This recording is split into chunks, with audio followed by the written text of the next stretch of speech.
Assalamualaikum warahmatullahi wabarakatuh. Alhamdulillahirabbil alamin. Assalatu wassalamu ala asrofil anbiya'i wal mursalin wa ala alihi wa sahbihi ajmain. Amma ba'du. Uh, Kali ini kembali lagi dengan saya Burhanuddin Abdullah. Kali ini saya akan menjelaskan tentang penerapan metode active learning. Ya. Nah, pertama yaitu pengertian terlebih dahulu.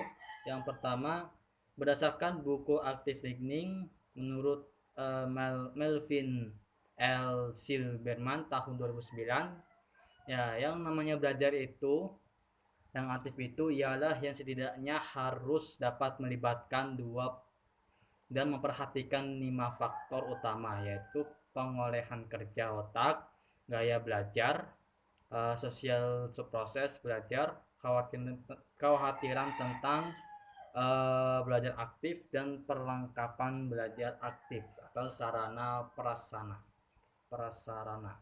Nah, dari uraian di atas kita dapat ketahui bahwa dalam upaya menumbuhkan atau menciptakan belajar aktif itu ialah banyak hal yang perlu kita perhatikan dan persiapkan. Dalam hal ini sangat detail dipaparkan mana?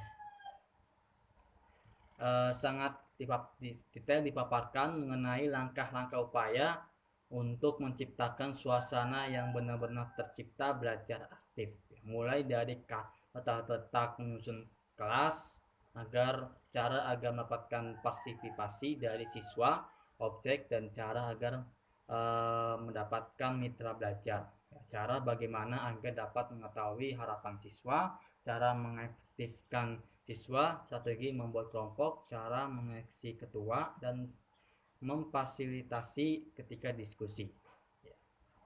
Nah, jadi dapat disimpulkan active learning ini ialah upaya menciptakan gaya dan pola belajar mengajar atau pola pembelajaran yang dapat melibatkan interaksi yang tidak hanya searah antara murid dan siswa, namun dapat terjadi secara keseluruhan, dan guru tidak lagi sebagai yang mentransfer ilmu, melainkan sebagai kawan atau pengarah kegiatan pembelajaran tersebut.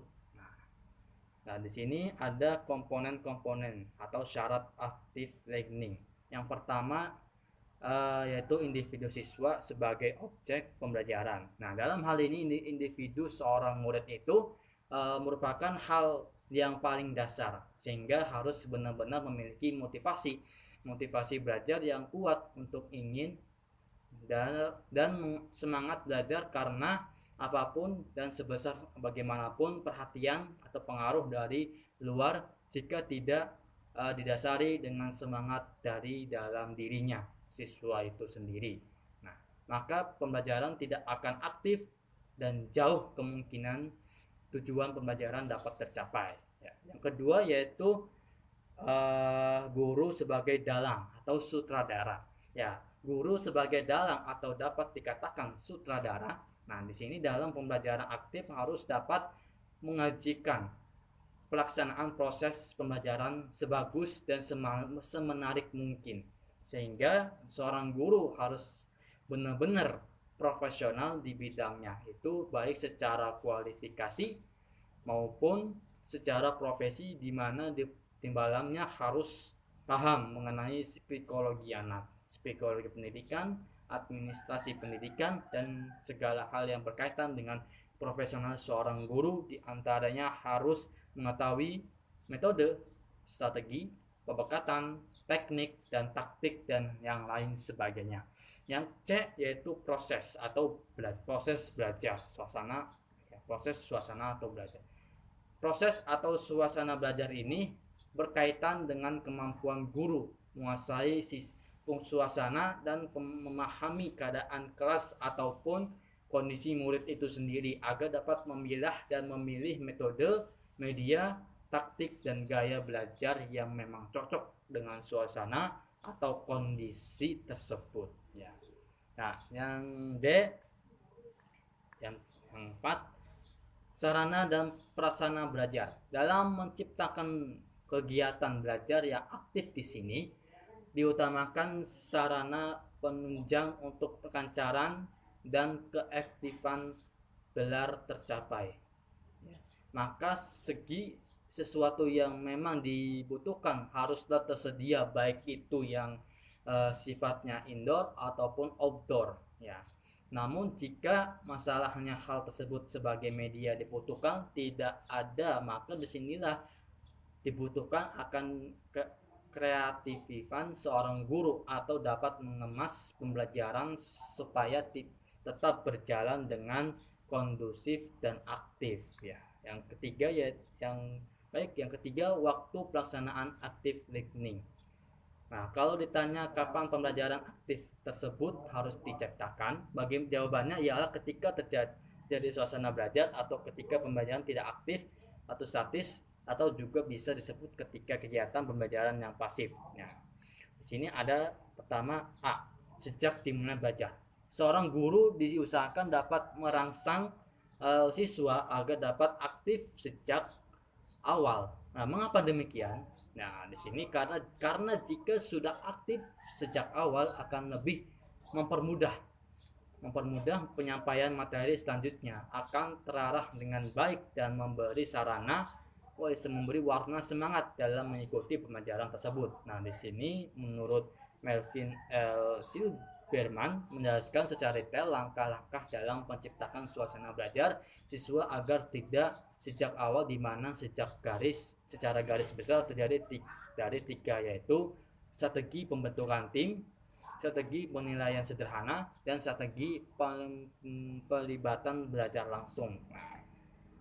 Yang kedua ketika sedang berjalan proses tengah waktu belajar. Di sini sangat perlu sekali bagi seorang guru untuk dapat mengupayakan agar dapat merangsang siswa anak didiknya guna mendapatkan pengetahuan, keterampilan, dan sikap secara aktif dengan metode dan strategi yang bagaimanapun selagi dapat membantu lancarnya proses belajar dan pembelajaran. Di sini banyak sekali, ada 8 ya. Yang pertama ada 8 upaya mewujudkan hal ini. Yang pertama, kegiatan belajar dalam satu kelas penuh, menstimulasi diskusi kelas, pengajuan pertanyaan, belajar bersama, pengajaran sesama siswa, belajar secara sendiri, belajar secara yang efektif, dan pengembangan keterampilan. Nah, terus yang C, akhir dari pembelajaran. Di sini adapun yang dimaksud dengan belajar harus aktif pada akhir ialah bagaimana seorang guru mampu menginstimulus dan memberikan trik-trik agar apa yang telah disampaikan atau telah mereka pelajari itu tidak menjadi lupa kembali atau terlupakan oleh siswa tersebut. Nah, oke. Di sini ada 4 tahapan ya. Tahapan menurut Melvin L. Silberman ya. Yaitu strategi peninjauan kembali, penilaian sendiri, perencanaan masa depan, dan ucapan perpisahan. Ya, yang keempat macam-macam active learning. Ya, di sini ada macam-macam nih yang saya sebutkan, ada 15 macam-macamnya. Di sini banyak sekali ya. Yang pertama yaitu strategi pembentukan tim, strategi penilaian sederhana, strategi pelibatan langsung, kegiatan belajar dalam satu kelas penuh, menstimulasi diskusi kelas, pengajuan pertanyaan, belajar bersama, pengajuan sesama siswa, belajar secara mandiri, belajar secara efektif, pengembangan keterampilan, gitu. Nah, strategi peninjauan kembali, penilaian sendiri, perencanaan masa depan, yang terakhir ucapan perpisahan. Nah, yaitu yang terakhir ketujuan active learning. Nah, di sini ada 3 ya, menurut Melvin L. Silberman ya, yaitu menjadikan siswa aktif sejak awal mulainya pembelajaran tuh. Ya, terus yang kedua, membantu siswa mendapatkan pengajaran, keterampilan, dan sikap secara aktif. Yang ketiga, mempertahankan agar belajar tidak terlupakan. Sekian dari saya.